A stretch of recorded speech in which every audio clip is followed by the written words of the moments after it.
साबिक वजीर व रुकन असम्बली सिद्दीपेट हरीश राव ने वाज़ेह किया कि वजीर आला रेवंत रेड्डी की बात फिसल जाए या वहीं भड़काएं, वो हमें भड़काएं, हम मुश्तइल होने वाले नहीं हैं। हम तेलंगाना के हुकूक के लिए लड़ने के लिए तैयार हैं। उन्होंने कहा कि हम इख्तिदार में हों या अपोजिशन में, हम आवाम के लिए हैं। हरीश राव ने तेलंगाना भवन में मीडिया से बात की। इस मौके पर हरीश राव ने कहा कि वजीर आला रेवंत रेड्डी की मीडिया कॉन्फ्रेंस मन घड़त कहानी के सिवा कुछ नहीं है। వికారమైనటువంటి ధోరణి, వితండవాదం తప్ప ఇంకేం కనిపించలేదు. నిన్న టీవీల్లో చూసినటువంటి మేధావులు, విజ్ఞులు, తెలంగాణ ప్రజలు ఈయన మాట్లాడే భాష, ముఖ్యమంత్రి గారి యొక్క ధోరణి చూసి ఒక రాష్ట్ర ముఖ్యమంత్రి ఈ రకంగా మాట్లాడతారా అని చెప్పి అసహించుకున్నటువంటి పరిస్థితి ఉన్నది. ఆయన నిన్న ఉదయమే పద్మ అవార్డు గ్రహీతల సన్మాన కార్యక్రమంలో నిన్న పాల్గొన్నారు. ఆ కార్యక్రమంలో మాజీ ఉపరాష్ట్రపతి వెంకయ్య నాయుడు గారు, చిరంజీవి గారు, పలువురు వక్తలు రాజకీయాల్లో వ్యక్తిగత దూషణలు ఉండొద్దని, విలువలు పెంచే విధంగా ఉండాలని చెప్పి అక్కడ సూచనలు చేశారు. ఆ సమావేశంలో పాల్గొన్నటువంటి ముఖ్యమంత్రి గారు స్వయంగా ఆ పెద్దల సమక్షంలో ఇక తాను ఎంతమాత్రం వ్యక్తిగత దూషణలు చేయబోనని, ఆ సభలో ప్రజలకిచ్చిన హామీని సాయంత్రం అయ్యేసరికి మారిపోయింది. నీచమైనటువంటి పద్ధతుల్లో తెలంగాణ రాష్ట్రాన్ని సాధించినటువంటి తెలంగాణ తొలి ముఖ్యమంత్రి కేసీఆర్ గారి పైన ఆయన వ్యక్తిగత దూషణలకు దిగిన విషయం మనందరూ కూడా చూసాం. అంటే రేవంత్ రెడ్డి గారి మాట తీరు ఏంటిది, మాట ఇస్తే నిలుపుకునే తీరు ఏంటిది అనేది నిన్న రెండు కూడా తేలిపోయినాయి. ఉదయం మాట ఇచ్చిండు, సాయంత్రానికల్లా మాట ఎత్తేసిండు. సరే, విషయానికి వస్తే ఇవాళ రాష్ట్ర ప్రభుత్వం మేము అప్పచెప్పేది లేనే లేదు, మేము ప్రాజెక్టులు చెప్పము అని రంకెలేస్తూ ఉన్నారు. అసలు ఈ సమస్య ఎందుకు వచ్చింది? ఇలా మీరు స్పష్టంగా కేఆర్ఎంబి సమావేశాల్లో ప్రాజెక్టులను అప్పచెప్తూ నిర్ణయం తీసుకున్నారు. ఇలా నేను అన్ని ఆధారాలతో సహా మీ ముందుకు వచ్చాను. మీరు నిజంగా అప్పచెప్పకపోతే చర్చ ఎందుకు వస్తుంది? కేఆర్ఎంబి మీటింగ్లు 2 మీటింగ్లు అయినాయి. ఈ ప్రభుత్వం అధికారంలోకి వచ్చిన తర్వాత 17 జనవరి 2024 తేదీ నాడు ఢిల్లీలో జలశక్తి భవన్లో సమావేశం జరిగింది కేఆర్ఎంబి మీటింగ్. ఆ మీటింగ్ మినిట్స్ ఈరోజు నేను సొంతగా తయారు చేయలేదు, ఇది కేంద్ర ప్రభుత్వం విడుదల చేసిన మినిట్స్. ఇది కేంద్ర ప్రభుత్వం ఇచ్చిన మినిట్స్. ఆ మినిట్సే చదువుతూ ఉన్నాను. ఆ మినిట్స్లో ఎంత స్పష్టంగా చెప్పారంటే, both the states and KRMB will discuss and finalize the protocols for handing over the Nagarjuna Sagar Dam and Srisailam Dam and all 15 prioritized component outlets to KRMB and come out with a concrete action plan in this regard within 7 days. 7 రోజుల్లోగా ఎలా అప్పచెప్పాలనేటువంటి ఒక action plan తయారు చేసుకొని మా ముందుకు వస్తారు. Both the states will hand over the 15 prioritized components outlets of Nagarjuna Sagar project and Srisailam project to KRMB within 1 month time period. ఒక్క నెల రోజుల్లోగా ఈ 15 అవుట్లెట్స్ను కేఆర్ఎంబికి అప్పచెప్పడం జరుగుతుంది. ఇది మినిట్స్ ఆఫ్ ద మీటింగ్. మూడవది, CRPF will keep a strict vigil on the dam site and will allow the engineers officials from Government of AP and Government of Telangana to enter the premises of Nagarjuna Sagar Dam only after the permission of KRMB.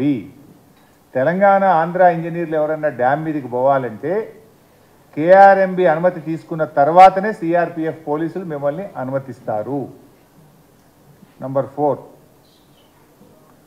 both the states will immediately release the funds to KRMB for this financial year and the dues of yesterday's in order to enable KRMB to fulfill their statutory obligations. ఇంత స్పష్టంగా ఢిల్లీలో జరిగిన సమావేశంలో నెల రోజుల్లోగా ప్రాజెక్టులన్నీ కేంద్రానికి అప్పగిస్తారు అని చెప్పి ఇది మినిట్స్ ఆఫ్ ద మీటింగ్. ఈ మినిట్స్ వచ్చిన తర్వాత ఏం జరిగింది? తెల్లారి పొద్దున్నే పత్రికల్లో చూస్తే ఇది సాక్షి వెలుగు దినపత్రిక. ఇందులో కేఆర్ఎంబీకి ఓకే చెప్తేనే శ్రీశైలంలో కరెంటు ఉత్పత్తి, నిర్వహణ బాధ్యత కేఆర్ఎంబీకి ఇచ్చేందుకు ఓకే చెప్పిన అధికారులు, ఫలితంగా ఏపీకి లాభం, తెలంగాణకు నష్టం జరిగే ఛాన్స్. ఇది పత్రికలో స్పష్టంగా వచ్చింది. వచ్చిన మరుసటి రోజు 18వ తేదీ రాష్ట్ర ప్రభుత్వం ఏమైనా స్పందిస్తుందేమో నేను వెయిట్ చేసిన. ప్రభుత్వం నుంచి ఖండన లేదు, స్పందన లేదు. అదేవిధంగా ఇంకొక దినపత్రిక సాక్షి దినపత్రిక. ఇది మరుసటి రోజు 18వ తేదీ కృష్ణా జలాల హక్కుల పరిరక్షణలో ఫలించిన సీఎం జగన్ కృషి, అంటే ఆంధ్రప్రదేశ్కు మేలైందని చెప్పి, జగన్ విజయవంతంగా ఆంధ్రప్రదేశ్కు లాభం చేసిండని చెప్పి సాక్షి దినపత్రిక రాసింది. నెలలోగా ఉమ్మడి ప్రాజెక్టులు కృష్ణా బోర్డు చేతికి. ఇది అన్ని ప్రముఖ పత్రికలు స్పష్టంగా రాసినాయి. ఒకవేళ మీరు ప్రాజెక్టులు అప్పచెప్పింది నిజం కాకపోతే వెంటనే రాష్ట్ర ప్రభుత్వం స్పందించి 2వ రోజు రిజైండర్ ఇవ్వాలన్నా వద్దా, ఖండించాలన్నా వద్దా? 17వ తేదీ మీటింగ్ జరిగింది, మినిట్స్ స్పష్టంగా వచ్చినాయి. ప్రముఖ దినపత్రికలన్నీ కేఆర్ఎంబీ చేతికి ప్రాజెక్టులు పోతున్నాయి, తెలంగాణకు నష్టం జరుగుతుందని, ఆంధ్రప్రదేశ్కు మేలు జరుగుతుందని, జగన్మోహన్ రెడ్డి గారు విజయం సాధించారని అన్ని పత్రికల్లో వస్తే ఈ రాష్ట్ర ప్రభుత్వంలో ఉలుకు లేదు, పలుకు లేదు, కనీసం చీమ గుట్టినట్టు కూడా లేదు. కానీ 19వ తేదీ నాడు నేను ప్రెస్ మీట్ పెట్టి ఇది ఇంత అన్యాయం జరుగుతూ ఉంటే మీరు ఏం చేస్తున్నారు అని చెప్పి నేను గట్టిగా రాష్ట్ర ప్రభుత్వాన్ని నిలదీయడం జరిగింది. అప్పుడు తేరుకున్నటువంటి ప్రభుత్వం లోలో ఈ మినిట్స్ అంతా తప్పు, మేము ఒక ఉత్తరం రాస్తున్నాం ఢిల్లీకి అని చెప్పి నేను ప్రెస్ మీట్ పెట్టినాక స్పందించి లేలే ఈ మినిట్స్లో తప్పు వచ్చింది, మేము ఒప్పుకోలేదు అని చెప్పి ఢిల్లీకి ఉత్తరం రాసిండు. ఎప్పుడు రాసిండు? నేను ప్రెస్ మీట్ పెట్టిన ఈ ప్రభుత్వాన్ని కడిగితే ఆ రోజు వీళ్ళు మేల్కొన్నటువంటి పరిస్థితి. ఇది మొదటి మీటింగ్. సరే, తర్వాత ఏమైంది? మళ్ళీ కేఆర్ఎంబీ సెకండ్ మీటింగ్ జరిగింది 1 ఫిబ్రవరి 2024. ఈ మీటింగ్లో 1వ తేదీ మన హైదరాబాద్లోనే జరిగింది కేఆర్ఎంబీ మీటింగ్. నేను అనుకున్నా మొదటి మీటింగ్లో ఏదైనా తప్పు చేసిండ్రేమో, 2వ మీటింగ్లో సవరించుతారేమో, రాష్ట్ర ప్రయోజనాలు కాపాడతారేమో, ఇప్పటికైనా వీళ్ళు మేల్కొన్నారేమో అని మేము ఆశించినాం. ఇది నేను నా సొంత కవిత్వం కాదు బై సాబ్, ఇది కేఆర్ఎంబీ విడుదల చేసిన minutes. What I'm reading is minutes of the KRMB meeting. ఈ 2వ మీటింగ్లో ఒకసారి మీకు చదివి వినిపిస్తాను. 2వ మీటింగ్లో కూడా స్పష్టంగా the ENC government of Andhra Pradesh informed that they are ready to hand over all the outlets under their control of KRMB provided the government of Telangana state also hands over all the outlets under Telangana control to KRMB. Telangana liste మేము ఇవ్వడానికి రెడీగా ఉన్నామని ఆంధ్రప్రదేశ్ చెప్పింది. Then Telangana ENC, the ENC government of Telangana stated that they have to take concurrence of the government as the permission for handing over outlets of Telangana state powerhouses need to be obtained from TS Genco government of Telangana. ఏమన్నారు? Power house అవుట్లెట్లు ఇవ్వడానికి రాష్ట్ర ప్రభుత్వ అనుమతి కావాలన్నాడు, కానీ irrigation outlets గురించి objection చెప్పలేదు కదా. Number 2. Number 3, when all the outlets are handed over to KRMB, these will be under the control of KRMB and will be manned by the staff from both the states in equal proportion. This staff will report to KRMB through their salary and other benefits will be paid by respective state governments. ఒకవేళ మీరు project అప్పజెప్పేదే నిజం కాకపోతే 2 రాష్ట్రాలు ఉద్యోగులను ఇస్తాయి, ఆ ఉద్యోగుల జీతాలు రాష్ట్ర ప్రభుత్వాలే చెల్లిస్తాయనే చర్చ ఎందుకు వస్తుంది? ప్రాజెక్టులు మీరు అప్పజెప్పిండ్రు కనుక పారాగ్రాఫ్ 3లో ఏమన్నారు? 2 రాష్ట్రాలు కేఆర్ఎంబీకి సమ నిష్పత్తిలో ఉద్యోగులను అప్పజెప్తారు, ఆ ఉద్యోగుల జీతాలు మాత్రం రాష్ట్రాలు చెల్లిస్తాయి. మీరు ప్రాజెక్టులు అప్పజెప్పిందే నిజం కాకపోతే ఉద్యోగులు ఇచ్చే ప్రస్తావన ఎందుకు వస్తుంది? This is the minutes of the meeting. Number 2, ఇంకా మంచిగా వీడియోలోనే వినండి, వాళ్ళ మాటలుగా నేను చెప్పింది కాదు. You can listen their words. వాళ్ళు 2వ కేఆర్ఎంబీ మీటింగ్ జరిగిన తర్వాత బయటకు వచ్చి ఆంధ్రప్రదేశ్ ఈఎన్సీ గారు, తెలంగాణ ఈఎన్సీ గారు మీడియాతో మాట్లాడారు. ఏం మాట్లాడారో ఒకసారి దయచేసి మీరే వినండి. To hand over monitoring and water uses of 15 outlets which are identified on both the reservoirs. దానికోసం స్టాఫ్ని ఎవరు పెట్టాలన్న దాని మీద so representation from both sides ఉంటారు. మళ్ళీ 3 member కమిటీ రికమెండేషన్స్ ప్రకారము కేఆర్ఎంబి రిలీజ్ ఆర్డర్స్ను ఇంప్లిమెంట్ చేయడము, ఎన్షూర్ చేయడము వాళ్ళ బాధ్యత అవుతుంది. ఏదైనా సడన్గా ఇఫ్ దేర్ ఆర్ చేంజెస్ అంటే రిలీజ్ ఆర్డర్ ఇచ్చిన తర్వాత ఆ వాటర్ అవసరం లేకుండా పోయితే ఏదైనా స్టేట్కి, ఎందుకంటే సడన్గా వర్షాలు రావచ్చు, అప్పుడు నీళ్ళను సేవ్ చేయడానికి ఏదైనా ఇష్యూస్ ఉంటే కూడా ఇమీడియట్గా 3 member కమిటీలో ఉన్న any member from any state represent చేస్తే accordingly modifications will also be taken up. Seasonal ఇప్పుడైతే 3 man కమిటీ ప్రకారమే ప్రాజెక్ట్ ఆపరేట్ అవుతుంది. బట్ ఆపరేటింగ్ పార్ట్ మొత్తం కేఆర్ఎంబికి తీసుకునేటట్టు ఈరోజు నిర్ణయం జరిగింది. కేఆర్ఎంబికి కావాల్సిన స్టాఫ్ కానీ both states Telangana and AP వాళ్ళు మేము మా స్టాఫ్ వాళ్ళకి ఇస్తాం ఆపరేషన్కు. Water releasing quantum, water releasing schedule as per 3 man committee decision జరుగుతుంది. రెండు రాష్ట్రాల ఈఎన్సీలు మీటింగ్ జరిగిన తర్వాత బయటకు వచ్చి వీడియో కూడా మీకు పంపిస్తాను. ఆంధ్రప్రదేశ్ ఈఎన్సీ గారు స్పష్టంగా కాంకరెన్స్ అనే పదం వాడింది. అంటే ఇద్దరు ఈఎన్సీలు కూడా బయటకు వచ్చిన తర్వాత కేఆర్ఎంబికి ప్రాజెక్టులు అప్పచెప్తాం, ఉద్యోగులను అప్పచెప్తాం, నిర్వహణ అంతా కూడా కేఆర్ఎంబి చూసుకుంటుందని అంత స్పష్టంగా చెప్పినారు. దీన్ని బట్టి ఒక విషయం ఏమర్థమైంది, ప్రాజెక్టుల విషయంలో ఎవరెన్ని మాటలు చెప్పినా 10 ఏళ్లలో కేసీఆర్ గారి ప్రభుత్వం కేఆర్ఎంబికి ప్రాజెక్టులు అప్పచెప్పలేదు. కానీ వచ్చిన 2 నెలల్లోనే మీరు అవగాహన రహిత్యంతో, తొందరపాటుతో మీరు ఇలా మన తెలంగాణ ప్రాజెక్టులను ఢిల్లీ చేతిలో పెట్టి అడుక్క తినే పరిస్థితి తెచ్చినారు మీరు. Is it not your failure? కానీ దురదృష్టం ఏంటంటే ఆ ఫెయిల్యూర్ను కప్పుకోవడానికి, అంటే ఆ ఫెయిల్యూర్ను ఒక తప్పును కప్పిపుచ్చుకోవడానికి మరిన్ని తప్పులు చేసే విధంగా ఒక అబద్ధాలు మాట్లాడడం, ఎదురుదాడికి దిగడం, దుర్భాషలు ఆడడం, ఇది ఒక ముఖ్యమంత్రికి తగునా అని నేను అడుగుతా ఉన్నా. సరే, వ్యక్తిగతంగా రాజకీయాలు, ఎలక్షన్లు, ఓట్లు, సీట్లు అంటే ఎంతైనా తిట్టుకుందాం, ఓకే, కొట్లాడదాం. కానీ ఇది రాష్ట్ర ప్రయోజనాలు, ఇది జాతి భవిష్యత్తు, ఈ రాష్ట్ర ప్రజల భవిష్యత్తును ఫనంగా పెట్టొద్దని నేను ముఖ్యమంత్రి గారిని కోరుతా ఉన్నా. భేషజాలు కాదు కావాల్సింది, మనము రాజకీయాలకు అతీతంగా రాష్ట్ర ప్రయోజనాలు కాపాడాలి. అన్ని అబద్ధాలు అంటే ఇలా అబద్ధాల పునాదుల మీద ప్రభుత్వాలు నడపాలనడం అనేది కరెక్ట్ కాదు. ప్రభుత్వాలు ప్రజల కోసం పనిచేయాలి, రాజకీయాల కోసం కాదు. అట్లా మీరు నిన్న పలు అంశాలను కూడా నేను మీ దృష్టికి తేవాలనుకుంటా ఉన్నా. ఒక అంశం మీరు చూస్తే,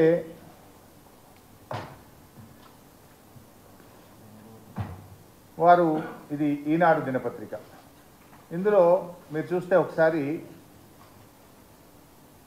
ఫ్రంట్ పేజ్లోనే ఈనాడు పత్రిక రాసింది, 2022 మే 27న జరిగిన 16వ కృష్ణా బోర్డు సమావేశంలో ఎజెండా 16.7 అంశం కింద ప్రాజెక్టు కాంపోనెంట్లు అప్పగించడానికి అభ్యంతరం లేదని చెప్పారు.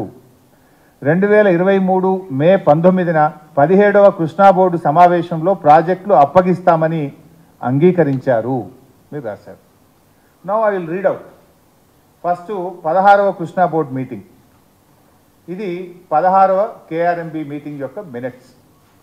16వ కేఆర్ఎంబి మీటింగ్ మినిట్స్. ఇందులో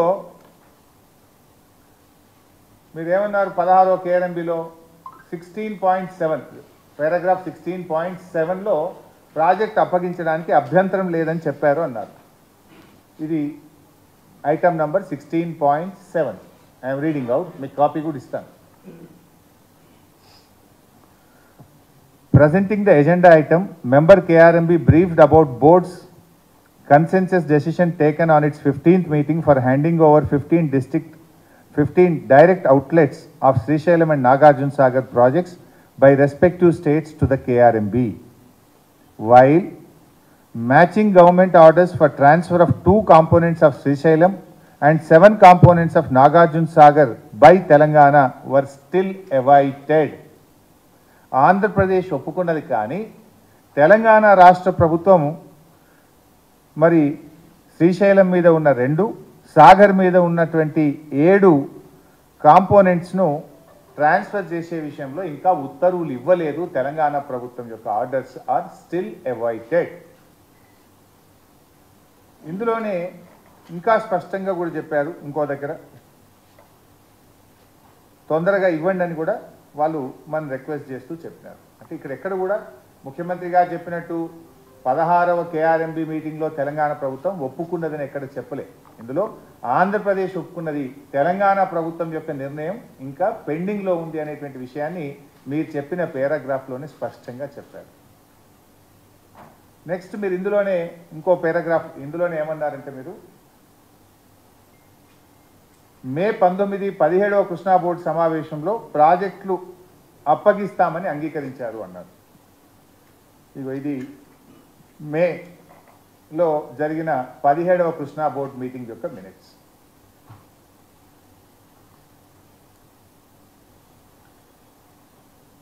ఇందులో నేను page number 10 paragraph 17.11 government of AP has already issued directions for handing over a total of 6 prioritized components of Srisailam and Nagarjuna Sagar project under their control to KRMB on 14/10/2021, GO number 54, GO number 17 respectively, as per the decisions taken by the 15th board meeting. To this, ఇప్పుడు తెలంగాణ అంశం. To this, Special Chief Secretary I&CAD, Government of Telangana stated that they do not agree for transfer of the components of Srisailam and Nagarjuna Sagar and stressed that the matter may be referred to the Apex Council to discuss common assets and to review the Gazette notification of 2482 dated 15/7/2021. ఎంత పచ్చి అబద్ధం మాట్లాడతారండి ముఖ్యమంత్రి. ఒక ముఖ్యమంత్రి ఇంత పచ్చి అబద్ధం ఎంత స్పష్టంగా అయ్యాలి. దినపత్రికలో ఈ పత్రిక చదివిన పాఠకుడు ఏమనుకోవాలి? ఈనాడు దినపత్రిక చదివింది ఒక రాష్ట్ర ముఖ్యమంత్రి మాట్లాడితే నిజమని అనుకుంటారా అనుకోరా? భవిష్యత్తులో మీరు కూడా జర్నలిస్టులతో కూడా మనవి ఏంటంటే ఆయన మాటలు చెక్ చేసుకొని మీరు రాయాల్సిన పరిస్థితి. ఎందుకంటే మన క్రెడిబిలిటీ పోతుంది, పత్రికల క్రెడిబిలిటీ పోయే ప్రమాదం ఉన్నది. ఒక ముఖ్యమంత్రి మాట్లాడినప్పుడు ఒక ప్రముఖ దినపత్రికలు ఏమైంది వాళ్ళ ఆయన so and so 17th board మీటింగ్లో తెలంగాణ ప్రభుత్వం ఒప్పుకున్నది అని చెప్పింది. 17th బోర్డు మీటింగ్లో ఎంత గట్టిగా చెప్పిండు తెలంగాణ ఇరిగేషన్ స్పెషల్ సిఎస్, మేము ఒప్పుకునే సమస్యే లేదు, ఈ సమస్యను పూర్తిగా చర్చించడానికి అపెక్స్ కమిటీకి అంటే 2 ముఖ్యమంత్రులు కేంద్ర జలవనరుల మంత్రి అధ్యక్షతన జరిగే సమావేశానికి రెఫర్ చేయండి. ఈ KRMB ఇచ్చిన ఆర్డరే తప్పు, ఈ ఆర్డర్ మీదనే పూర్తిగా రివ్యూ చేయాల్సిన అవసరం ఉంది, మేం ప్రాజెక్టులు అప్పచెప్పే సవాలే లేదు అని చెప్పి ఆ రోజు అప్పటి ప్రభుత్వం అంత స్పష్టంగా చెప్పింది. మరి ఇంత పచ్చి అబద్ధాలు పట్టపగలు సెక్రటరియట్లో కూర్చొని ఒక ముఖ్యమంత్రి గారు మాట్లాడడానికి తగునా? ఇంత ఇంత ఇంత దుర్మార్గం. ఇది ఎంత స్పష్టంగా ఇక 50-50 వాటర్ రేషియో ఇవ్వాలని కూడా ఉంది. This is the meeting of the 17th KRMB meeting. ఎంత ఎంత దగులుబాజితనము, ఎంత దారుణంగా, ఎంత పచ్చిగా అబద్ధాలు మాట్లాడుతున్నారనడానికి ఇది దయచేసి ఈ తెలంగాణ సమాజము, విజ్ఞులైనటువంటి ప్రజలు, మేధావులు, జర్నలిస్టులు అందరూ కూడా వీటిని గుర్తించాలని చెప్పి నేను కోరుతాను. ఇకపోతే ఆయన గారు ఇంకోటి మాట్లాడినారు. ఇంకా నేను అసెంబ్లీలో చాలా చెప్తా, ఇంకా ఇప్పుడు కొద్దిగానే ఇవాళ ఓన్లీ శాంపుల్ మాత్రమే రిలీజ్ చేస్తున్నాను. ఇది చాలా చెప్పేటండి. ఇది ఆంధ్రజ్యోతి దినపత్రిక. ఎవరిని కూడా నారాజ్ చేయదలుచుకోరు, అన్ని పత్రికలు చూపిస్తాను, ఒక్కొక్కటి చెప్తాను. సో ఇది ఆంధ్రజ్యోతి దినపత్రికలో ఈరోజు పత్రిక. మైక్ వస్తలేదా బైసా? ఓకే. ఆంధ్రజ్యోతి దినపత్రిక. పదవులకు ఆశపడి పెదవులు మూసుకున్నారు. ఇది మా మీద ఆరోపణ. ముఖ్యమంత్రి గారు ఏమంటాడు? ముఖ్యమంత్రి గారు 2004లో కాంగ్రెస్ ప్రభుత్వంలో ఏర్పడ్డ కేంద్ర రాష్ట్ర ప్రభుత్వాల్లో టీఆర్ఎస్ భాగస్వామి అని, పోతిరెడ్డిపాడు పొక్క పెద్దది చేసే నిర్ణయం జరిగినప్పుడు హరీష్ రావు, నాయన్ నరసింహారెడ్డిలు మంత్రులుగా ఉన్నారని ఆయన మా మీద ఆరోపణ చేసిండు.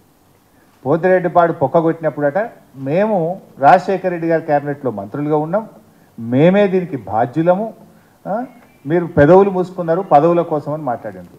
పెదవులు మూసుకున్నది నీ పక్కన కూర్చున్న ఉత్తమ్ కుమార్ రెడ్డి, నీ పక్కన కూర్చున్న కోమటిరెడ్డి వెంకటరెడ్డి, నీ పక్కన కూర్చున్న నాటి కాంగ్రెస్ మంత్రులు. నువ్వు మూసుకున్నావు పెదవులు, మేం కాదు.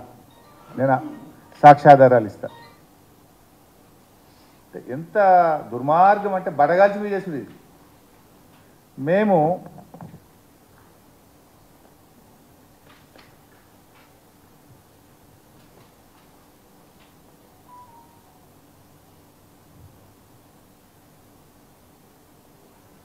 బైసాబ్ ఈ 2 జీవోలు పోతిరెడ్డిపాడు ప్రాజెక్టును పొక్క పెద్దగా చేయడానికి ఆనాటి ఆంధ్రప్రదేశ్ ప్రభుత్వంలో వైఎస్ రాజశేఖర రెడ్డి గారు తెచ్చిన జీవోలు. GO number 170 13/9/2005. మంచిగా వినండి బైసాబ్, 13/9/2005. ఈ జీవోలో కొంచెం తప్పు ఉందని దీన్ని కరెక్షన్ చేసి ఇంకో జీవో తెచ్చినారు. GO number 233 19 December 2005. సో మొదటి జీవో వచ్చింది 13 సెప్టెంబర్ 2005కి వచ్చింది. మరి మేము మంత్రులుగా ఎప్పుడు రాజీనామా చేసినాం బైసాబ్? ఇది కూడా మళ్ళా, ఎందుకంటే ఆంధ్రజ్యోతి చూపించిన కనుక ఆంధ్రజ్యోతి చూపిస్తా. కాంగ్రెస్ సంకీర్ణంతో టీఆర్ఎస్ తెగదెంపులు. ఇది ఏ రోజు పత్రిక? జూలై 5, అంటే జూలై 4వ తేదీ, జూలై 4, 2005. జూలై నెలలోనే మేము ఆనాటి కాంగ్రెస్ ప్రభుత్వం తెలంగాణకు అన్యాయం చేస్తుందని గడ్డిపోచల్లాగా మా పదవులు వదులుకొని బయటకు వచ్చింది మేము. ఆ రోజు మేము ఏ అంశాల మీద రాజీనామా చేసినాం? ఇక్కడనే ఉంది పక్కన. 610 జీవో అమలు చేయడం లేదు కనుక రాజీనామా చేస్తున్నాం. పులిచింతల తెలంగాణను ముంచి ఆంధ్రాకు నీళ్లు పారిస్తున్నావు కనుక తెలంగాణకు అన్యాయం చేసే పులిచింతల ప్రాజెక్టు కడుతున్నాం కనుక రాజీనామా చేస్తున్నాం. తెలంగాణ ఉద్యమ పవిత్రత కాపాడడం కోసం రాజీనామా చేస్తున్నాం. తెలంగాణ ప్రాంతానికి వైఎస్ రాజశేఖర రెడ్డి గారు అన్యాయం చేస్తున్నారు కనుక రాజీనామా చేస్తున్నాం. నక్సలైట్లతో చర్చలు జరగాలంటే మీరు ఎన్కౌంటర్లు చేస్తున్నారు కనుక రాజీనామా చేస్తున్నాం. ఆ రోజు తెలంగాణ ప్రజల ప్రయోజనాల కోసం మేము జూలై 4, 2005 మేము రాజీనామా చేసినాం. పోతిరెడ్డిపాటి జీవో ఎప్పుడు వచ్చింది బైసాబ్? 13 సెప్టెంబర్ 2005. జూలై అంటే జూలై, ఆగస్ట్, సెప్టెంబర్. మేము రాజీనామా చేసిన 3 నెలల తర్వాత పోతిరెడ్డిపాటి జీవో వచ్చింది. నేను ఏమన్నారు రేవంత్ రెడ్డి గారు? పోతిరెడ్డిపాడు పొక్కగొట్టేటప్పుడు హరీష్ రావు, నాయన నరసింహారెడ్డి మంత్రులుగా ఉన్నారు అన్నాడు. నేను పాపం ఆయనకు ఆ స్క్రిప్ట్ రైటర్లు, డైలాగ్ రైటర్లు సరిగా లేనట్టున్నారు. కొంచెం బ్యాక్ ఆఫీస్ సరి చేసుకోవాలి. ఆయన ఏమవుతుంది ఇప్పుడు? ఆయన విలువ తగ్గుద్దా, నా విలువ తగ్గుద్దా? ప్రజలు ఏమనుకోవాలి రేపు? ఇంత పచ్చి అబద్ధాలు మాట్లాడొచ్చునా? మేము అప్పటికే 3 నెలల ముందే మా మంత్రి పదవులను తెలంగాణ ప్రజల కోసం, తెలంగాణ ఉద్యమం కోసం ఏడాది కాలంలోనే పదవులు వదులుకున్న చరిత్ర మాది. పదవుల కోసం పెదవులు మూసుకున్నది, పదవుల కోసం పార్టీలు మారిన చరిత్ర నీకు, నీ మంత్రివర్గ సభ్యులకు ఉన్నది, మాకు లేదు. నువ్వు మమ్మల్ని మాట్లాడినప్పుడు డెఫినెట్గా మేము సమాధానం చెప్పాలి కదా. ఇప్పుడు ఎవడు పెదవులు మూసుకున్నాడు? పదవుల కోసం అమ్ముడు పోయినోడేవాడు? పదవుల కోసం పార్టీలు మారినోడేవాడు? పదవుల కోసం త్యాగాలు ప్రజల కోసం త్యాగాలు చేసినోడేవాడు?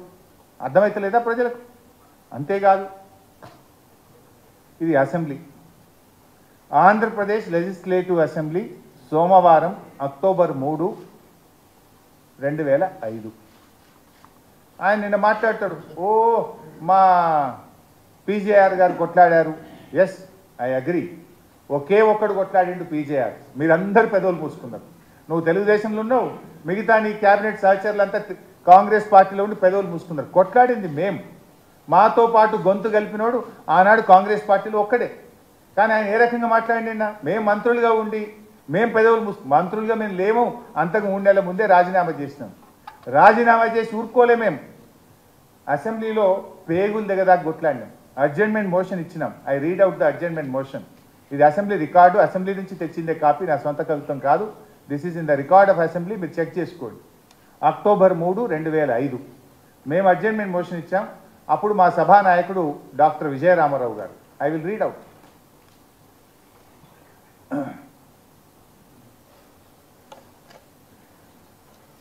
ఏ అడ్జర్న్మెంట్ మోషన్స్ డిస్కషన్లోకి రావో వాటి విషయమై మీరు వేరే నిబంధనల ప్రకారం వస్తే వాటిని పరిశీలించడం జరుగుతుంది అని స్పీకర్ గారు అనౌన్స్ చేసి, డాక్టర్ జి విజయరామారావు అంటే మా ఫ్లోర్ లీడర్ ఆయన, augmentation of Pothireddypadu water, it is disastrous, it is a dangerous move. The government decision is adversely affecting the interests of Telangana and Delta region. Ultimately, the entire Krishna water will be diverted to only Rayalaseema area. In future, there will not be any amount of water available to either Telangana or Delta area. This is a highly dangerous move and it is affecting the interests of Telangana people. అని ఆ రోజు మేము అసెంబ్లీలో adjournment motion ఇచ్చి అసెంబ్లీని స్తంభింపజేసినాం. ఒక్కరోజు 2 రోజులు కాదు, పోతిరెడ్డిపాడు మీద 40 రోజులు అసెంబ్లీని స్తంభింపజేసి ఉమ్మడి ఆంధ్రప్రదేశ్లో గడగడలాడించింది ఆనాటి టీఆర్ఎస్ పార్టీ. పోరాడింది మేము, గొంతు పోయేదాకా గొంతు చించుకొని మేము గొంతెత్తి నినాదాలు ఇచ్చినాం, పేగులు దిగదాకా కొట్లాడినటువంటి పార్టీ టీఆర్ఎస్ పార్టీ ఆ రోజు. కానీ పదవుల కోసం పెదవులు మూసుకున్నది, పార్టీలు మారిన చరిత్ర నీకు నీ మంత్రివర్గ సహచరులకు ఉంది. కానీ నీ పరిస్థితి ఎట్లుందంటే చోరు ఉల్టా కోత్వాల్కు డాంటే అన్నట్టు దొంగతనం చేసిన దొంగనే దొంగ దొంగ అని గట్టి గడిచినట్టు నీ తీరు గట్టున్నది నీ. ఎవరు ఇప్పుడు అర్థమవుతలేదు, ఇంతకంటే సాక్ష్యాధారం ఏం కావాలి? జీవో ఎప్పుడు వచ్చింది, మేము రాజీనామాలు ఎప్పుడు చేసినాము, అసెంబ్లీలో కొట్లాడింది ఎవరు, ఇంతకంటే సాక్ష్యాధారాలు ఏం చూపించాలి? అంటే నువ్వు ఈ రకంగా ఇలా ఒక తప్పుదో పట్టించే విధంగా అర్ధ సత్యాలను అబద్ధాలను ఒక ముఖ్యమంత్రి అయి ఉండి సచివాలయం నుంచి మాట్లాడటం తగునా అని చెప్పి నేను అడుగుతా ఉన్నా. ఇక మూడో విషయం, సాక్షి దినపత్రిక. అంటే అందరికీ న్యాయం చేస్తా అని చెప్పిన కదా భాష. సాక్షి, ఐ విల్ రీడ్ అవుట్. ఇందులో సాక్షి దినపత్రికలో ఈరోజు గత ఏడాది మే 19న జరిగిన కృష్ణా బోర్డు 17వ సమావేశంలో ప్రాజెక్టులు అప్పజెప్పేందుకు ఒప్పుకుంటూ కేసీఆర్ స్వయంగా సంతకాలు చేశాడు. ఇప్పుడే చదివాను 17వ బోర్డు మీటింగ్ మీకు.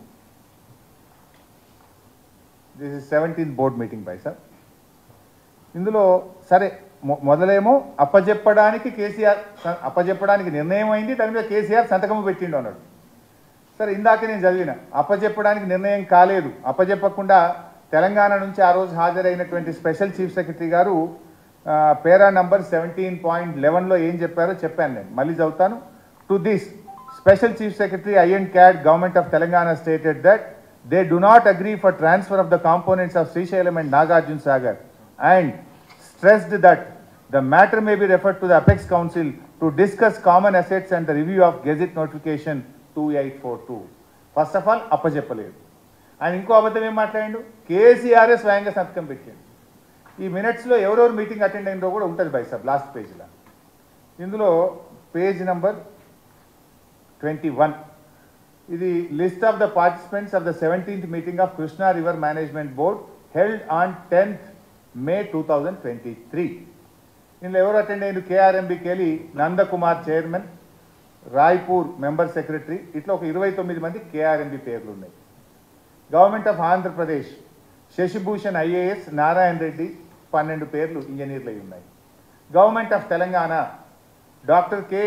Doctor Rajat Kumar IAS special chief secretary, C Muralidhar ENC, Mohan Kumar chief engineer, ఇట్లా 29 మంది తెలంగాణకి వెళ్ళి ఎవరెవరు పాల్గొన్నారో ఇంట్లో ఉన్నారు. కేసీఆర్ మీటింగ్కే పోలే, మీటింగ్లో ఎవరు పాల్గొన్నారో ఇంట్లో ఉన్నది. ఈ ముఖ్యమంత్రి కేసీఆర్ఏ సంతకం పెట్టిండని పచ్చబద్దాలు మాట్లాడితే ఇంతకంటే జూటాకోరు ముఖ్యమంత్రి ఇంకోళ్ళు ఉంటారా? అబద్ధాలు ఆడడానికి కూడా హద్దు పద్దు ఉంటుందండి. ఇట్లా అబద్ధాలు ఆడండి. మీటింగ్లో ఎవరు పాల్గొన్నారో ఉన్నారు కదా. ఆయన గారు అంటాడు కేసీఆర్ఏ సంతకం పెట్టిండు అంటాడు. ఇది సాక్షి దినపత్రికలో వచ్చిన దాని మీద మీకు చెప్పే ప్రయత్నం చేస్తా ఉన్నా. ఇక వెలుగు దినపత్రిక,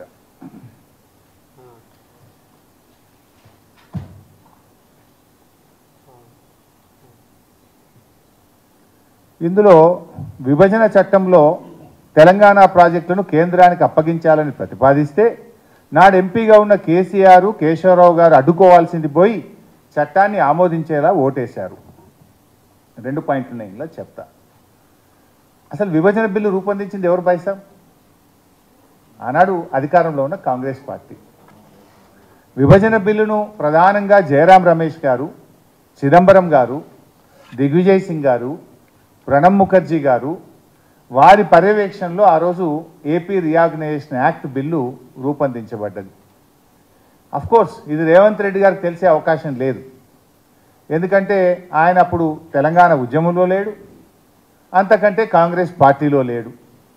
ఆయన అప్పుడు తెలంగాణ రాష్ట్ర ఏర్పాటును వ్యతిరేకిస్తూ 2 కళ్ళ సిద్ధాంతంతో చంద్రబాబు నాయుడు గారు ఢిల్లీలో ఆమరణ నిరాహార దీక్ష చేస్తే ఆమరణ నిరాహార దీక్ష శిబిరంలో ఉన్నాడు రేవంత్ రెడ్డి గారు. అందువల్ల ఆయనకు ఈ బిల్లు ఎవరు తయారు చేసిండ్రు, ఈ బిల్లును ఎవరు ప్రవేశపెట్టిండ్రు అనేది ఆయనకు తెలిసే అవకాశం లేదు. కానీ కనీసం మాట్లాడేటప్పుడు తెలుసుకోవాలి కదా బైసాబ్. ఇప్పుడు ఆ బిల్లు ఏంటిది? ఏపీ రియాగ్నేషన్ యాక్టు, తెలంగాణ రాష్ట్ర ఏర్పాటు మీద లోక్సభలో పెట్టే బిల్లు అది. ఆ బిల్లులో ఎక్కడో ఒక దగ్గర కేఆర్ఎంబి అనేది ఒక పారాగ్రాఫ్ ఉండొచ్చు. మొత్తం 4 కోట్ల తెలంగాణ ప్రజలు లోక్సభలో తెలంగాణ బిల్లు పాస్ అవుతుందా పాస్ కాదా అని ఉత్కంఠతతో, నరాలు దిగే ఉత్కంఠతతో రాష్ట్ర ప్రజలందరూ చూస్తూ ఉంటే తెలంగాణ ఆమోదానికి కేసీఆర్ ఓటు వేయాలన్నా వద్దా? ఏ వితండవాదం ఇది? బిల్లు తయారు చేసింది కాంగ్రెస్ పార్టీ, బిల్లును ప్రవేశపెట్టింది కాంగ్రెస్ పార్టీ, బిల్లును ఆమోదించింది కాంగ్రెస్ పార్టీ. మీకు లేదా బాధ్యత? మరి మీకు లేదా బాధ్యత? మా మీద ఏదో నువ్వు బురద తల్లి ఒక వితండవాదాన్ని నువ్వు పెట్టి, అసలు ఆ బిల్లు దేంది? తెలంగాణ రాష్ట్ర ఏర్పాటును చేస్తూ లోక్సభలో పెట్టిన బిల్లు. అందులో ఏమేమి కాంపోనెంట్లు? 10 కాంపోనెంట్లు ఉన్నాయి. ముందు తెలంగాణ రాష్ట్రం తీసుకోవాలన్నా మేము? దీనికోసం ఆగాలన్నా? మోర్ దాన్ దట్, బిల్లు తయారు చేసింది కేసీఆర్ తయారు చేస్తాడా, ప్రభుత్వం తయారు చేస్తుందా? ఆనాటి కేంద్ర ప్రభుత్వం తయారు చేస్తుంది. అందరికీ తెలుసు జయరాం రమేష్ తయారు చేసిండని. కానీ దాన్ని ఏదో కేసీఆర్ చేసిండు అనే విధంగా మా మీద బుద్ధ జల్లే ప్రయత్నం. రాయలసీమ లిఫ్ట్ మీద కూడా కేసీఆర్ గారు స్పందించలేదు. అసలు రాయలసీమ లిఫ్ట్ గురించి మొట్టమొదటి స్పందించిందే బీఆర్ఎస్ ప్రభుత్వం కదా. 5 మే 2020 నాడు జీవో వస్తే వారం రోజుల లోపల 12 మే 2020 నాడు కేంద్ర ప్రభుత్వానికి కంప్లైంట్ చేసినాం. కొట్లాడింది మేము. విత్ ఇన్ డేస్, ఒక వారం లోపలనే మేము కేంద్ర ప్రభుత్వానికి చెప్పినాం. కేంద్ర ప్రభుత్వానికి లెటర్ రాయడం కాదు, apex committee meeting, second apex committee meeting, రెండవ అపెక్స్ కమిటీ మీటింగ్ జరిగితే on the face of Jaganmohan Reddy గారు కూడా మీటింగ్లో ఉన్నారు. ఆ మీటింగ్కు చైర్మన్గా గౌరవనీయులు షెకావత్ గారు కేంద్ర జలవనరుల మంత్రి ఉంటే, మెంబర్లుగా తెలంగాణ ముఖ్యమంత్రిగా కేసీఆర్, ఆంధ్రప్రదేశ్ ముఖ్యమంత్రిగా జగన్ గారు ఉన్నారు. ఆ మీటింగ్లోనే on the face of the Jagan ఆ రోజు రెండవ అపెక్స్ కమిటీ మీటింగ్లో కేసీఆర్ గారు స్పష్టంగా చెప్పారు. ఇది రెండవ అపెక్స్ కమిటీ యొక్క minutes, 22 October 2020, New Delhi. Andhra Pradesh stated Rayalaseema lift irrigation and Pothiredippadu expansion on river Krishna, for which Telangana has objected. స్పష్టంగా తెలంగాణ ప్రభుత్వం ఆబ్జెక్ట్ చేసింది. కేసీఆర్ గారు స్వయంగా ఆ మీటింగ్లో అబ్జెక్షన్ తెలియజేసినారు. అసలు రాయలసీమ లిఫ్ట్ని ఆపిందే మేము కదా. ఈరోజు గ్రీన్ ట్రిబ్యునల్కి వెళ్ళి ఇవాళ స్టే తెచ్చింది ఎవరు?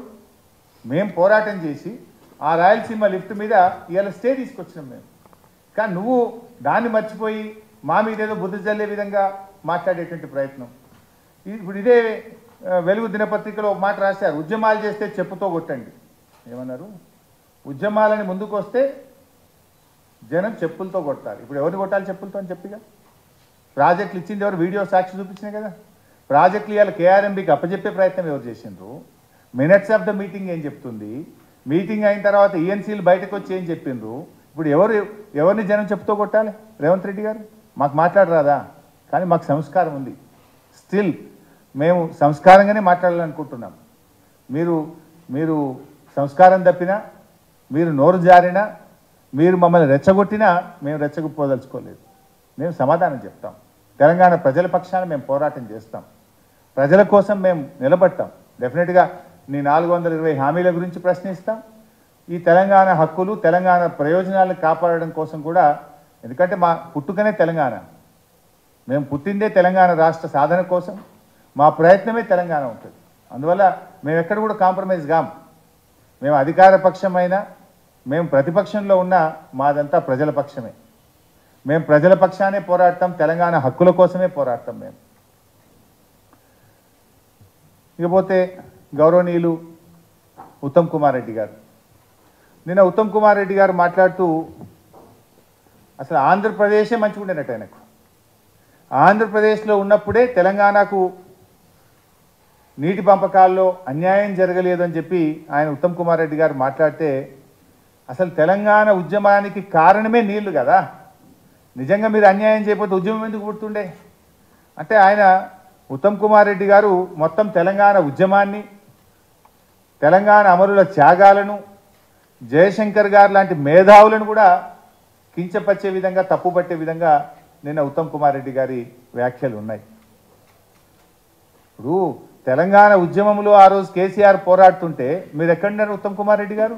మీరు వైఎస్ రాజశేఖర రెడ్డి గారితో ఉన్నారు, మీరు కిరణ్ కుమార్ రెడ్డి గారితో ఉన్నారు. మీరు ఆ రోజు నల్గొండ జిల్లాను ముంచి ఆంధ్ర ప్రాంతానికి నిలిచే పులిచింతల ప్రాజెక్టును పోలీస్ పహారాలో దగ్గరుండి కట్టించే పనిలో ఉన్నారు ఉత్తమ్ కుమార్ రెడ్డి గారు. ఎవరు తెలంగాణ ప్రయోజనాలు కాపాడినో తెలియదా రాష్ట్ర ప్రజలకు? మీ పాలనలో జరిగిన అన్యాయాలను, నీటిపారుదల రంగంలో జరిగిన అన్యాయాలను కేసీఆర్ గారు సరిచేసిండ్రు. ఇన్ఫ్యాక్ట్ చెప్పాలంటే మీరు ఆనాడు తెలంగాణ నీళ్లను ఆంధ్రాకు మళ్లించే ప్రయత్నం చేస్తే కేసీఆర్ గారు దాన్ని సవరించి తెలంగాణ పంట పొలాల్లోకి మళ్లించే ప్రయత్నం చేసినారు. సో ఆ రకంగా ఇలా వాస్తవాలు ప్రజలు గమనిస్తూ ఉన్నారు. నేను ఒకటే ఈ ప్రభుత్వాన్ని చెప్పదలుచుకుంది, ఇంకా మిగతా చాలా విషయాలు ఉన్నాయి కానీ అవన్నీ నేను అసెంబ్లీలో తప్పకుండా మేము కూడా ప్రిపేర్ అయ్యి వస్తాం. నిన్న ఇప్పుడు ఒక ముఖ్యమంత్రి గారు మాట్లాడితే, ఒక ప్రభుత్వం మాట్లాడితే గాయగత్తర చేసుడు కాదు. ఇప్పుడు సబ్జెక్ట్ లేని వాళ్ళు గాయగత్తర చేస్తారు, విషయం తెలియని వాళ్ళు విషయం జిమ్మే ప్రయత్నం చేస్తారు, అంతే కదా. ఇప్పుడు బూతులతో బుల్డోజ్ చేయడం కాదు బైసాబ్, విషయాలు మాట్లాడండి, తప్పకుండా మేము సమాధానం చెప్తాం. తప్పైతే తప్పును ఒప్పుకుంటాం, ఒప్పు అయితే ఒప్పు అంటాం, మంచి పని చేస్తే శబాష్ అంటాం. మాకేం బేసిజాలు లేవు, మాకంటే బాగా పని చేయండి. మీరు 5 ఏళ్ళు మంచిగా ఉండాలనే కోరుకుంటున్నాం. 420 హామీలను చెప్పిన సమయానికి చెప్పిన విధంగా మీరు అమలు చేయాలని మేము కోరుకుంటా ఉన్నాం. మాకేమి మీరు ఫెయిల్ కావాలని కూడా మేము కోరుకుంటలేం, ప్రజలకు మేలు కావాలని కోరుకుంటున్నాం. మీరు ఇచ్చిన హామీలన్నీ అమలు కావాలని మేము కోరుకుంటా ఉన్నాం. కానీ ఇట్లా పట్టపగలు పచ్చి అబద్ధాలు మాట్లాడు, అబద్ధాల పునాదుల మీద మీరు ప్రభుత్వాన్ని నడిపిస్తామంటే మాత్రం మేము ఊరుకోం. డెఫినెట్లీ మేము తగిన సమాధానం చెప్తాం. మీరు నోరు బారేసుకోవచ్చు, మేము బారేసుకోం. ఇప్పుడు కానీ నేను ఒక పాయింట్ చెప్పదలుచుకుని అంటే, నిన్న రేవంత్ రెడ్డి గారు సరిగ్గా ప్రిపేర్ అయితే ఇప్పుడు అడ్డంగా దొరికిపోయి నేను ఒక్కొక్క ఆధారాలతో సహా పెట్టి మీకు కనీసం అసెంబ్లీ కన్నా మంచిగా ప్రిపేర్ అయ్యి రండి. మేము కూడా ప్రిపేర్ అయ్యి వస్తాం. అసెంబ్లీ వేదికగా ఎవరు మంచో ఎవరు చెడో, ఏది నిజమో ఏది అబద్ధమో అసెంబ్లీ సాక్షిగా మాట్లాడుకుందాం. బాగా ప్రిపేర్ అయ్యి రండి, మీ స్క్రిప్ట్ రైటర్లను మార్చుకోండి. మంచిగా ప్రిపేర్ అయ్యి వస్తే మేము కూడా ప్రిపేర్ అయ్యి వస్తాం. మీరు ఏ డేట్ పెడతారో పెట్టండి. అన్ని రకాల చర్చలకు ఎన్ని గంటలైనా మాట్లాడడానికి మేము సిద్ధం. కానీ ఒకటే విషయం, పోయినసారి ఏమైంది మీరు చూసింది బైసాబ్, ఇట్లే డైలాగులు కొట్టారు. అసెంబ్లీలో ఎంతైనా మాట్లాడదామన్నారు, మా మైక్ వేయాలి, మీరు చూడలేదా? లాస్ట్కు స్పీకర్కి నేను దండం పెట్టాల్సిన పరిస్థితి వచ్చింది. మన వైట్ పేపర్ మీద మీరు మాకు చర్చకు అవకాశం ఇవ్వకుండా, కనీసం క్లారిఫికేషన్ కూడా అవకాశం ఇవ్వకుండా హౌస్ ఎగ్జైన్ చేసుకొని ఎవరు పారిపోయిందో రాష్ట్ర ప్రజలు చూడలేదా? ఇప్పుడు కూడా ఎన్ని గంటల్లో మాట్లాడతాం, మైక్ కట్ చేయమన్నారు కదా. Please don't cut our mic, ఇవ్వండి, మైక్ ఇవ్వండి, తప్పకుండా మేము సమాధానం చెప్తాం. మేము అన్ని విషయాలు చెప్తాం. కానీ మేము రాజకీయాల కంటే రాష్ట్ర ప్రయోజనాలకు మేము ప్రాధాన్యత ఇస్తాం. కానీ ఇచ్చిన మాట మీరు నిలబడండి, మంచిగా ప్రిపేర్ అయ్యి రండి, మేము కూడా ప్రిపేర్ అయ్యి వస్తాం. శాసనసభ సాక్షిగా వేదికగా అన్ని విషయాలు మాట్లాడుకుందాం.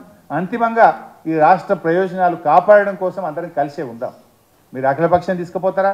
ఇప్పుడు తీసుకుపోండి, ఢిల్లీకి వస్తాం మీ వెంబడి. మేము అఖిలపక్షాన్ని ఇప్పుడు మేము మా ఎంపీలు గౌరవనీయులు కేశవరావు గారు, నామా నాగేశ్వరరావు గారు ఢిల్లీలో కేంద్ర జలవనరుల మంత్రిని కలిసి ఈ ప్రాజెక్టులు కేఆర్ఎంబీకి తీసుకోవద్దు, దయచేసి దీన్ని ఆపండి అని చెప్పి వెళ్ళి కలిశారు.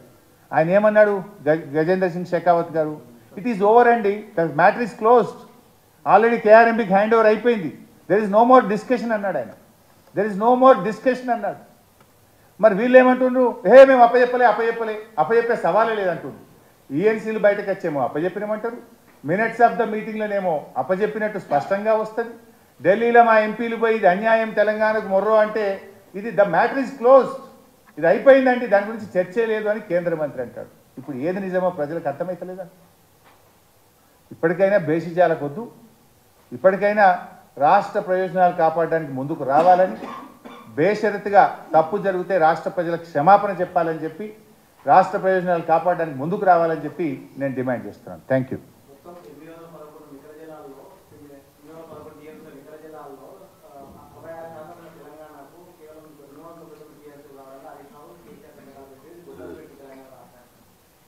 సరే, దాని మీద కూడా నేను డీటెయిల్గా అసెంబ్లీలో సమాధానం చెప్తా.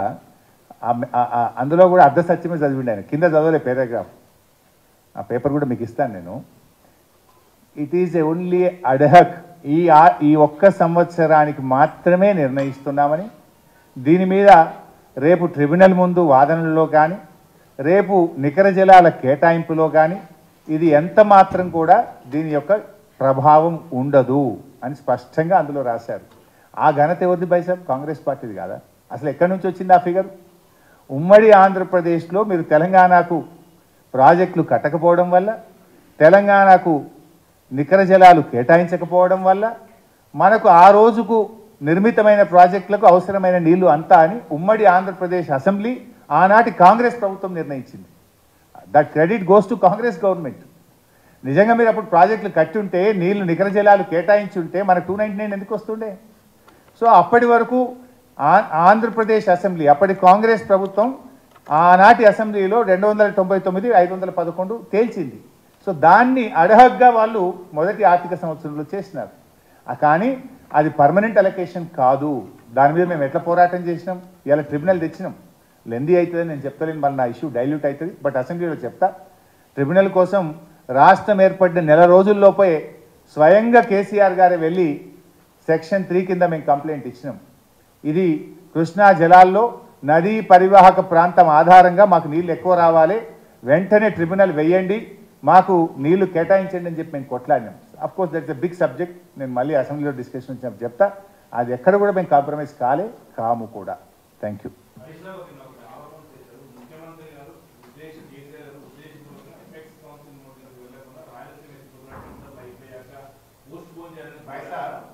ఎపెక్స్ కౌన్సిల్ మీటింగ్ ఎందుకు వచ్చింది? ఇప్పుడే చెప్పినా కదా నేను. జీవో వచ్చిన వారం రోజుల్లోపు కంప్లైంట్ చేసింది మేము, ట్రిబ్యునల్కి వెళ్ళి స్టే తెచ్చింది మేము, ఎపెక్స్ కమిటీ మీటింగ్ పెట్టి దీన్ని వెంటనే ఆపాలని చెప్పింది మేము, ఎపెక్స్ కమిటీ మీటింగ్లో ఆర్గ్యుమెంట్ చేసి దాన్ని ఆపించింది మేము. అసలు అది ఎపెక్స్ కమిటీ మీటింగ్ ఎవరు అడిగితే వచ్చింది? అది కంప్లైంట్ గివెన్ బై తెలంగాణ. వారం రోజుల్లోకి మేము కంప్లైంట్ ఇచ్చినాం. బ్రహ్మాండంగా మంచి న్యాయవాదులను పెట్టి ట్రిబ్యునల్లో ఆర్గ్యూ చేసి దాని మీద స్టే తెచ్చింది, పనులు ఆపేటట్టు స్టే తెచ్చింది మేము, పోరాడింది మేము.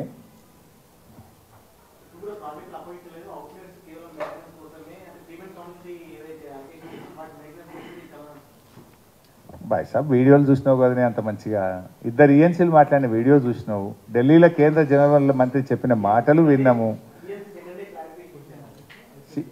వీడియోనే అంత మంచిగా చెప్తే మళ్ళీ ఇప్పుడు పైకి వెళ్ళి ఇప్పుడు మేము ఇక్కడ ప్రెస్ మీట్ పెట్టి గట్టిగా తిట్టే వరకు వాళ్ళని మొట్టికాయలు వేసి చెప్పిస్తారు మీరు.